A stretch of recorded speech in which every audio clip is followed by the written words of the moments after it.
You're listening to John Stanko on WICR. Good morning, everyone. Welcome to another edition of Stanko on Sports. I'm your host, Jonathan Stanko. It is 10 o'clock on a Friday morning, just before the weekend. I'm sure everyone is very excited. I couldn't be with you last week due to technical difficulties down here in the dungeon of La Penta here on the campus of Iona College. But don't worry, we will talk football today. Unfortunately, I don't think it's relevant to talk my season predictions because, frankly, the season is already underway in full swing. Week 1 of the NFL had some huge surprises, including the Philadelphia Eagles almost losing to the Cleveland Browns, which would have eliminated me, personally, on my eliminator pick on ESPN in the first week, which would be really, really embarrassing. But a ton of stuff happened that first week. You had the Dallas Cowboys with the key victory over the Giants. The Giants did not look good. And then you got the Jets erupting on offense. Where did that come from, by the way? Mark Sanchez was absolutely phenomenal, threw for 3 touchdowns, and Tim Tebow was irrelevant. So all the Tebow mania that SportsCenter was playing to coverage, maybe the quarterback controversy that would have arose, it just did not happen. And we will touch on the Jets later as my friend and roommate Steve Kultzow is going to stop down, a diehard Jets fan. He's going to come down. He's going to explain why last week was such a confidence boost for him and why his entire outlook on the season has changed. You'll be surprised to hear his before and now reaction. It's truly remarkable. And then another huge surprise week 1, just to touch on it, was RG3 dethroning really Drew Brees and the Saints in New Orleans. Absolutely ridiculous. The Associated Press, to recap them, what they said on ESPN, showing a veteran's composure by scrambling only when necessary, the dynamic Redskins rookie quarterback tormented the New Orleans defense with 320 yards passing and 2 touchdowns as the Washington Redskins held on to a 40-32 victory against the Saints on Sunday. Truly remarkable performance. Drew Brees was not himself. He did throw 2 interceptions. One of them was late in the game, but he was still not his normal self. And I was shocked because just before this game, Jonathan Vilma announced that he and other D-tackle, I believe, Will Smith, won their appeal, and their suspensions were revoked, so they were able to play. And I bet you all of New Orleans was pumped up to get into the Redskins' face and show the entire league we are back and we are Super Bowl contenders. Well, about that, that's not happening because RG3 really controlled the Redskins' offense and made the Saints' defense look like Swiss cheese. Mike Shanahan did a great job of hiding his game plan in the offseason, and it's truly remarkable. And NFC East blogger Dan Graziano explains why RG3 has some huge potential this upcoming year and throughout his entire career. This guy was the number 2 pick in the draft. He's charged with becoming the franchise quarterback for a franchise that has needed one for about 20 years, and we really haven't seen much yet in terms of how he's going to play. It was clear in the preseason that the Redskins didn't want to show too much of their playbook and played a very vanilla kind of offense, but there's so many things they can do with Griffin in terms of designed runs, rollouts, bootlegs, deep passes, all kind of option stuff they can do with him. I think we're all eager to see what they have in mind. When I spoke with Redskins coach Mike Shanahan during training camp, he said the plan was to throw everything they could at Griffin, see what he handles best, and focus the playbook on that in his rookie season. Well, obviously, Griffin handled everything that the Redskins gave him because it was absolutely remarkable what he did. I was shocked when the Saints were lost, really. I mean, my room here, it's me and 6 of my buddies. We do picks, actually 7 of my buddies. We do picks every week. 2 points for an upset, 1 point for a favorite. You pick every game. Winner of the week gets points, and then you add them up at the end of the year, see who's the winner. And only one person picked the Redskins out of the 8, and we all were like, oh, that's a crazy pick. But no, he ended up being the smart one, and we were the dumb ones. But that's okay. That stuff happens. But to touch back on the Philadelphia Eagles in their Week 1, Brandon Weeden for the Browns, he had a 1.2 quarterback rating.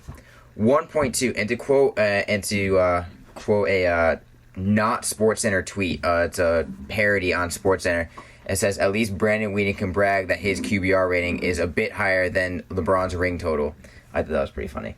It was a good one. But the Browns, oh my God, their offense was so bad. Trent Richardson did not have a good day either. He only had 39 yards on 19 attempts. And if the Browns fans have to deal with this all year long, I feel bad for you. But with that being said, the Eagles, what happened? Michael Vick threw 4 picks. That's just not good. And Michael Vick, they are home this week against the Ravens, and the Eagles are the favorite. And why? I don't know. The Ravens were fantastic against the Bengals. They destroyed them. Joe Flacco was running the no-huddle offense, dare I say it, like Peyton Manning. I was like, oh my God. It was remarkable. 44-13 the final score was of that game. I mean, and to quote ESPN reporter Ashley Fox, she makes a very good point saying, the Ravens have won with defense for years. Now it's their offense's turn to shine. And Joe Flacco, in my bold predictions, I said the Ravens would not make the playoffs. I said they finished 8-8. I said Joe Flacco's overrated. I said they're not going to be as good. I am really regretting that decision right now. It is not. Oh, that first week made me cringe at how good they were. It was really remarkable. And, I mean, Andy Dalton, even with his partner A.J. Green, Dalton could only rifle 221 yards with an interception. And, I mean, the Ravens, their defense played well, too. They forced 2 turnovers in a 2-minute span. Both of those turnovers went for touchdowns, including Ed Reed, the Hawk, who just picked it off for a pick six. Normal, everyday routine for him. No big deal. It does at least like twice a year. It's really remarkable. And then, you know, you had the Packers losing to the 49ers. Many people call that a huge upset.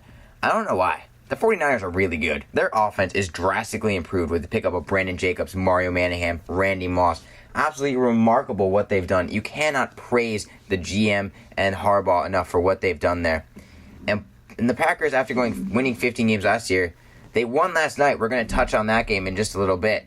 But after this week 1, I was scared for their defense. It was pretty bad. And Alex Smith looked great, though. He went 20 for 26 with 211 yards and 2 touchdowns. Randy Moss had a touchdown in his return as well. Pretty remarkable stuff, even though it was a blown coverage by the Packers defense. And right here, we have a quote from Teddy Bruschi on NFL Live talking about how the Packers defense does need to improve if they want to improve this season.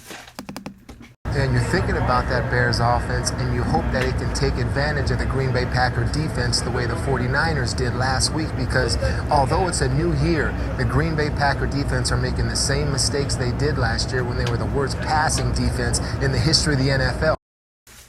Worst passing defense in the history of the NFL. That's what the Packers were last year, and frankly, they did not do anything to improve on that in week 1. Last night, however, they absolutely destroyed Jay Cutler. Jay Cutler was abysmal against the Packers. He's been abysmal against the Packers his whole entire career, frankly. Against the Packers, Jay Cutler is 1-7, only 206 yards per game, with a 1-to-2 touchdown to interception ratio, 8 touchdowns, 16 interceptions. He's been sacked 28 times. That's pretty bad. And a key stat that ESPN brought out was completions of 10 yards or more down the field. Jay Cutler was 53% last year.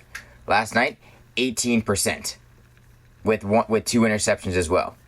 Pretty bad stuff right there. Jay Cutler and the Bears did not look good yesterday. And bad news for me personally, because I'm my fantasy team, and for all Bears fans, Matt Forte went down with an injury. Really not good there either. He's possibly their most all-around player, and with Brandon Marshall dropping a touchdown pass, you wonder if his Butterfinger hands is going to come back to haunt him this year like it did in years past against when he was with the Miami Dolphins. And going back to week 1 again, the Packers lost to the 49ers. The 49ers are really good, and I think that they will be good throughout this year, but they have another tough test this week against the Detroit Lions. Classic offense versus defense. Can Matthew Stafford and Calvin Johnson, if he plays, push that secondary of the 49ers? Because we know the Lions aren't going to run the ball. That just doesn't happen. And the 49ers specialize in running the ball.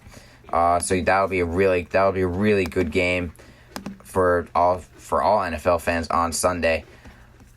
But last night, again, I mentioned the Packers defeating the Chicago Bears. We'll just run through some stats here really quick. Jay Cutler, 126 yards, 1 touchdown, 4 interceptions, a 28.2 rating, not very good. Aaron Rodgers, not too hot on the other hand. He went 22 for 32 with a touchdown and an interception, was sacked 5 times. That's 2 less, though, than Jay Cutler, who was sacked 7 times for a loss of 52 yards. Ouch. Cedric Benson really picked up after week 1. Cedric Benson had 20 carries for 81 yards. He also did fairly well receiving as well with 35 yards catching on 4 targets. He received the ball all 4 times he was targeted, so pretty good stuff there. Matt Forte did fairly well for the time he played. He had 4 receptions for 49 yards to go along with 7 rushes for 31 yards. So he was on his way to a balanced day till his evening was halted by an apparent ankle injury. So we'll see what happens there. For the record, I did pick the Packers last night. I picked them 27-21. Even though it was a short week, I thought they'd get it done. So that is on my blog at jstanko.blogspot.com if you want to check that out.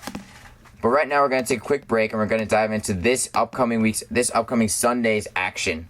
And I got my friend here, Steve Kultzow, who's going to chip in on the Jets and what he thinks happened last week when the Jets offense suddenly erupted after an abysmal preseason performance. And if you ever listen to the Iona WICR Sports Updates, I did one on September 6th, previewing the season, and Steve was not too confident on the Jets' abilities to score points. We'll see if his opinion has changed when we come back after this break.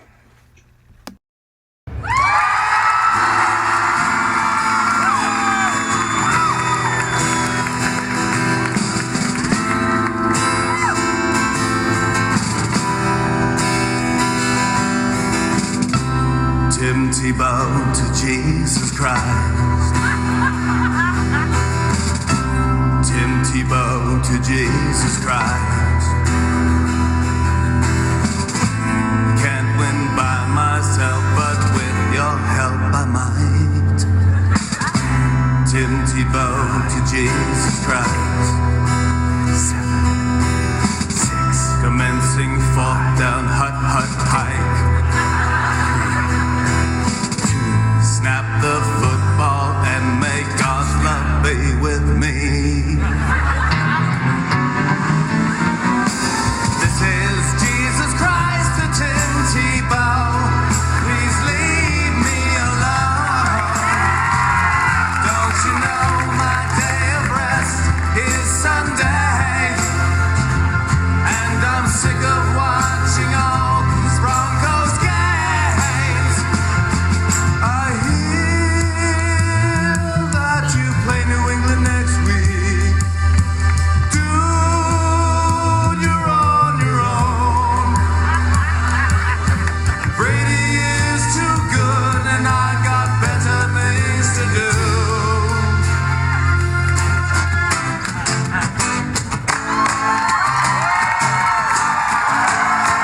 Though I passed 316 yards, there's still 2 games to go. If I want to make it to the Super Bowl and show everyone on earth how to Tebow. Tim Tebow to Jesus Christ, the Broncos won. We're still alive. Come on, everyone, Tebow. Come on, everyone, Tebow. Come on, everyone, Tebow. Come on, everyone, Tebow.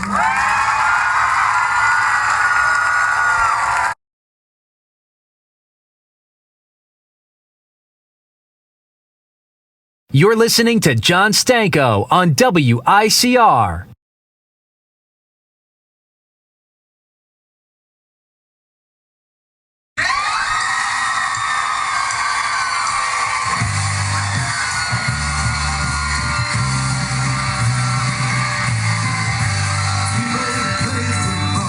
Passing good and praising Jesus. The Denver Broncos, he threw it left hand, but his name was bad.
You're listening to John Stanko on WICR. 2 by the comedian Jimmy Fallon. Really funny stuff. And right now I'm here with Steve Kultzow, a diehard Jets fan, who has his own fandom with Tim Tebow, if I recall, especially when he's with the Broncos. Now with the New York Jets, so you gotta be pretty happy he's there. I'm so happy he's on the Jets this year, Stanko. Well, he didn't do much action week 1. The person who did all the action was Mark Sanchez. 3 touchdown passes, really remarkable stuff. As someone who had pretty pessimistic expectations going into week 1, how surprised were you at the performance? I can't say I was too surprised exactly. I was expecting something against the Bills. If they did bad against the Bills, I really would have no hope for the rest of the season. Sanchez had all the time in the world to throw the ball because of now my new favorite player, Austin Howard, who took over for Wayne Hunter at right tackle. And he had time. He got his pump fakes off, which I feel like he usually tries to do every week, but never had time to last year. And then Stephen Hill and Jeremy Curley coming up huge with some huge plays and some huge catches. So I had some no-name receivers, really. Stephen Hill, I believe, is first-round draft pick, or a draft pick from out of Georgia Tech. I'm not sure which round. I think it was out of Georgia Tech. But yeah, I agree with you. If you guys lost to the Bills, I was going to write you off. But you guys crushed the Bills, and the Bills had insult to injury. I believe they lost David Nelson for the year. They lost Fred Jackson for the next month. Exactly.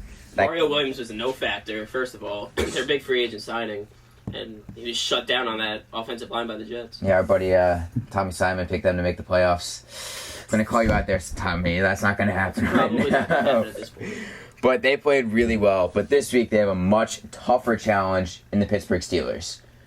James Harrison's playing this week. That's a bit of a problem for the Jets' offensive line and team as a whole. And Palomalu flying over everywhere with his hair, just getting caught in everything. His hair, his marvelous hair. His head and shoulders hair. That's right. That advertising Him and Joe Mauer, both of them with the head and shoulders hair. They got some excellent hair out there. I mean, I can't really deny that. No. I wish I had Joe Mauer's hair, probably. Definitely. Maybe definitely. not Palomalu's. I don't think they fit me too well. I wouldn't want to play for Minnesota, though, with Joe Mauer's situation. No, that's true. We're not going to talk about baseball because you're a Yankee fan, so we're not going to talk about that. We're going to talk football. And you notice that the Buffalo Bills have an okay defense. They're expected to improve, but they didn't week 1. Correct. The Steelers have a great defense. Yes, They've known to have great defense. Mike Tomlin, frankly, he's a good coach, better than Shane Gailey up in Buffalo. Do you think Mark Sanchez is going to have the same week as he had in week 1? Well, there's not really much of a chance of that happening at all. I could see him throwing for 200 yards. I could see him going for 2 touchdowns. I still think the Jets are going to win the game. I'm pretty optimistic about that. It'd be weird to see the Steelers just even start off 0-2. But, I mean, you're facing Peyton Manning, which you're probably... The Denver Broncos are going to be really, really good this year. Then you got the Jets, who... I still think the Jets are going to take it. I'll take the Jets in this game probably 17-13. Maybe 21-17, something along those lines.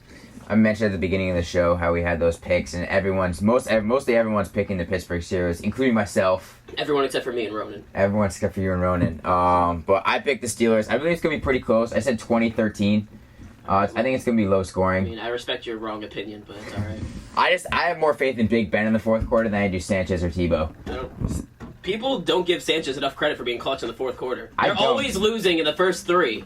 And then he comes... If you watch his season 2 years ago, last year he sucked. That's exactly last year he sucked. He had no time to throw the ball ever. He never had time to throw the ball. Well, with Wayne Hunter gone then now, when you have all problems are magically solved. Brian Schottenheimer sending, Holmes and Plaxico out 3 yards for a slant because they know Sanchez didn't have time to throw it, or maybe didn't trust him at all. I don't know. But now you got Tony Sperano. You got Tebow, on the punt returns. You got Tebow recovering onside kicks, and I loved Tebow when he was on the Broncos. I loved him when he was on the Broncos. I was a little sad and a little surprised when he came to the Jets because I knew, at least if the Jets lost, I'd be able to root for Tebow somewhere else. Yeah. But now it's a double negative I have nothing. if he loses on the Jets. But I mean, Jets are on their way to great things this year. I almost cried. I heard Jets, and then I heard it was off. He's going to Jacksonville, and I was like, yes, Tebow. Nope. And then back to Rex Ryan, and I was like, all right, I can't root for him anymore. I have to hate him on purpose. Yeah, I was at my internship, and I just hear across the office building just Tebow and Jets, and I literally scream across a professional building. I was like, what? And they're like, Tebow to the Jets. I was like, yes! Oh my god, it was fantastic. Tebow is probably my favorite athlete right now as a whole. I mean, he's a great role model for the kids. As cheesy as that sounds, he's never done anything wrong ever in his life. Well, I wouldn't say he's just a role model for kids. He's just a role model for people. Exactly. I mean, maybe because great because he's a virgin. I don't know if that has to do with the kids. I mean, but I don't know about that. He doesn't do anything wrong. No. He handles things the right way. I think the media right now is blowing up Tebow's spot, saying that he's not happy with his role. I heard something along that, or people think he'll be traded after this year. Yeah, we were watching Sportsnet yesterday, and Schefter was saying that like there were reports that Tebow wasn't happy with what he was. But frankly, if Tebow's unhappy, he's not going to speak up anyway because he's selfless. He puts everyone else in front of him, and frankly, I think that hurts him sometimes a little bit. I hear you. But I mean, you remember last year, I believe it was, or no, when he was his junior year in college. Tim Tebow had this speech against Ole Miss after a loss to Ole Miss, saying he wouldn't lose another game. Correct. I'm gonna try and play that now. One of the best post-game speeches, post-game press conferences I've ever seen. So we're gonna try and get this to work right now. To the fans and everybody in Gator Nation,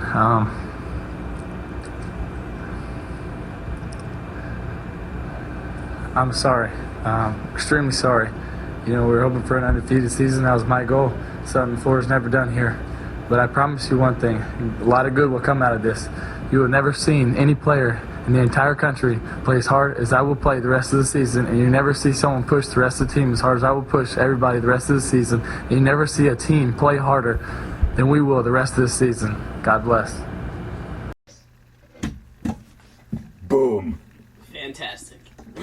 Reporters have nothing to say. He just walks off the stage. I love that. That shows how competitive he is. Well, he has that competitive nature who hopefully will influence the rest of the Jets team and whoever he plays for in the future, whether it's with the Jets or whoever. I just gotta hope. respect the guy. I love him, but he's not a good quarterback. He's not a good quarterback. He can't. I see. The mechanics. My voice is all over the place right now. His mechanics, where he sort of turns the ball over in his hand before he throws it, and he gets his release in like 0.47 seconds when everyone else gets it in like 0.33. Steve bringing in the stats right now with the technical science. Impressive. I remember watching that Sports Science or whatever. Oh, nice. But it was something along those lines, and Yeah. that extra tenth of a second and extra, awful throwing can really affect him in some way. But I'm waiting for the Jets to bust out him throwing in the Wildcat. Depending on if Sanchez has a decent week this week, I really don't see Tebow getting any starting job any time in the season. No. Barring injury. That's the only time I could see. Correct. And either way, I'd really like to see Tebow throw the ball in the Wildcat, not out of disrespect to Sanchez, just it may surprise them. I don't know why exactly to see Tebow throw the ball in the Wildcat, but Brad Smith used to throw it on the Jets maybe twice a year. Yeah. And he used to be a quarterback where at Ohio State or wherever he went. Yeah. So, I mean, I'm waiting for the Jets to really bust out the surprise plays this year. Yeah, I just played Tebow in Madden before I came here, and he was terrible. Well, because that means anything. It does mean something. Madden is fairly accurate in those ratings, just saying. But no, the Jets, their offense looked great week one. We'll see how they do in week two against the Steelers. But I'm just going to say this. You're not going to win the division because the New England Patriots are in the division. Well, I agree, but I'm still hoping the Jets are going to make the wild card, which, I mean, it's going to be tough, but it'll be close. I can hopefully see the Jets winning 10 games. That's exactly what I picked. Before the season started, I did predictions. I said the Jets would go 10-6. I'm hoping that's the case. I was very impressed also with Landry on defense. The Jets' defense as a whole was phenomenal. They've always been good under Rex Ryan. That's never been a question. I agree, but there's always, last year there's something lacking on both offense and defense, and I couldn't really put my finger on it. It wasn't. Even when Kyle Wilson has a pick, they're doing well. Oh my God, you hate Kyle Wilson. Kyle Wilson is not a good player. He's not a good cornerback. He's at Boise State, right? Yes, and he's. Guess who's starting this week? Because Revis isn't. Kyle Wilson. Revis says he's going to try and play. He says he feels better. Okay. There was a report out on Twitter this morning that he feels better. I checked last night. So for your sake, for all the Jets fans' sake out there, I really hope Joe Revis plays because he had a pick week one, didn't he? All three had picks. All three had picks. Cromartie, Wilson, and Revis. I mean, it's pretty remarkable. I mean, and another good quote I got from actually last night's game from another good corner, Charles Woodson, who's one of the best in the league along with Joe Revis. I want to ask you if Revis would ever say this about a player. Charles Woodson said that it's the same old Jay. We don't need luck. Jay will throw us the ball. Proof is in the pudding. trash talking Jay Cutler after throwing 4 picks yesterday. Would Revis ever say Would that? Revis ever say that in a post-game press conference? I feel like he doesn't. I feel like Revis doesn't trash talk. Compared to any other Jets player. Okay, well, let's talk about in post game conferences. Do you really hear anyone else? Can't wait. Besides Rex Ryan. Can't wait. Yes, exactly. Bart Scott. Can't wait. That's not trash talking. That's getting excited. Getting super. I was scared for Sal Pell when he was interviewing them. That was after the Patriots game, wasn't it? Yes, it was. Do not bring up that score. That's okay. We're not going to talk about that right now. The Patriots lost to a New York team 3 of the past 5 seasons. Can we just talk about how the Patriots running game had over 100 yards for like the first time ever? Stephen Ridley did well. Stephen Ridley did very well. Sean Green had a good game too. Sean Green is not a good running back. He's not a good running back, but he had a good game. Sean Green is the benefit of an improved offensive line.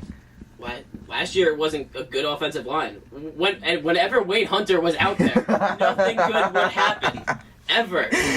Oh, God, you hated Wayne Hunter. Wayne Hunter bad. and Kyle Wilson, you really despise with an absolute burning passion. Now, I'm 5'7" and, nowhere near 300 pounds, and I could get past Wayne Hunter.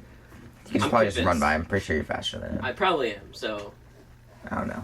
We're going to take a short break, and if you want to stick around, I'm going to run through all the games and give my predictions. You can give your take, too, if you want to stick around. We're going to take a short break, and then we'll get to some predictions for the NFL Week 2 after some Down on Main Street.